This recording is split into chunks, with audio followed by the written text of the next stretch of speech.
மாற்கு 9ஆம் அதிகாரம். அன்றியும் அவர் அவர்களை நோக்கி, இங்கே நிற்கிறவர்களில் சிலர் தேவனுடைய ராஜ்யம் பலத்தோடு வருவதை காணுமுன் மரணத்தை ருசி பார்ப்பதில்லை என்று மெய்யாகவே உங்களுக்கு சொல்லுகிறேன் என்றார்.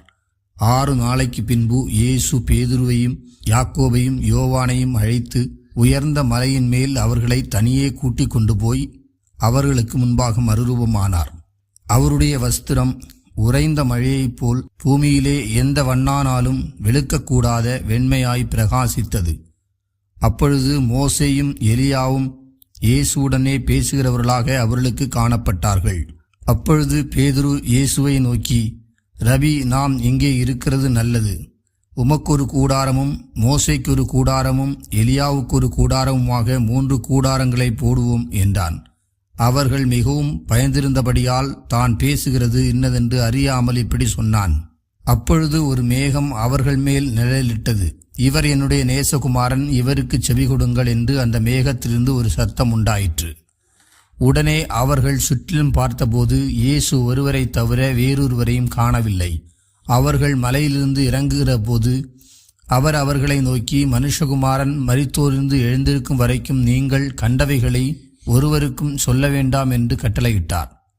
மரித்தோரிலிருந்து எழுந்திருப்பது என்னவென்று அவர்கள் ஒருவரிடத்தில் ஒருவர் விசாரித்து அந்த வார்த்தையை தங்களுக்குள்ளே அடக்கி கொண்டு, எலியா முந்தி வரவேண்டும் என்று வேதபாரகர் சொல்லுகிறார்களே, அது எப்படி என்று அவரிடத்தில் கேட்டார்கள். அவர் பிரதியுத்தரமாக, எலியா முந்தி வந்து எல்லாவற்றையும் சீர்படுத்துவது மெய்தான். அல்லாமலும் மனுஷகுமாரன் பல பாடுகள் பட்டு அவமதிக்கப்படுவார் என்று அவரை குறித்து எழுதியிருக்கிறதே, அது எப்படி என்றார். ஆனாலும் எலியா வந்தாயிற்று, அவனை குறித்து எழுதியிருக்கிற பிரகாரம் தங்களுக்கு இஷ்டமானபடி அவனுக்கு செய்தார்கள் என்று உங்களுக்கு சொல்லுகிறேன் என்றார். பின்பு அவர் சீசரிடத்தில் வந்தபோது அவர்களை சுற்றி திரளான ஜனங்கள் நிற்கிறதையும் அவர்களோடே வேதபாரகர் தர்க்கிக்கிறதையும் கண்டார். ஜனங்கள் எல்லாரும் அவரை கண்டவுடனே மிகவும் ஆச்சரியப்பட்டு ஓடி வந்து அவருக்கு வந்தனம் செய்தார்கள். அவர் வேதபாரகரை நோக்கி, நீங்கள் இவர்களோடு என்னத்தை குறித்து தர்க்கம் பண்ணுகிறீர்கள் என்று கேட்டார். அப்பொழுது ஜனக்கூட்டத்தில் ஒருவன் அவரை நோக்கி, போதகரே, ஊமையான ஒரு ஆவி பிடித்த என் மகனை உம்மிடத்தில் கொண்டு வந்தேன். அது அவனை எங்கே பிடித்தாலும் அங்கே அவனை அலைக்கழிக்கிறது. அப்பொழுது அவன் நுரை தள்ளி பல்லை கடித்து சோர்ந்து போகிறான். அதை துரத்தி விடும்படி உம்முடைய சீசரிடத்தில் கேட்டேன், அவர்களால் கூடாமற் போயிற்று என்றான். அவர் பிரதியுத்தரமாக, விசுவாசமில்லாத சந்ததியே, இதுவரைக்கும் நான் உங்களோடு இருப்பேன், இதுவரைக்கும் உங்களிடத்தில் பொறுமையாயிருப்பேன். அவனை என்னிடத்தில் கொண்டு வாருங்கள் என்றார்.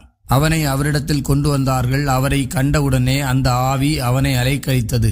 அவன் தரையிலே விழுந்து நுரை தள்ளி புரண்டான். அவர் அவனுடைய தகப்பனை நோக்கி, இது இவனுக்கு உண்டாகிய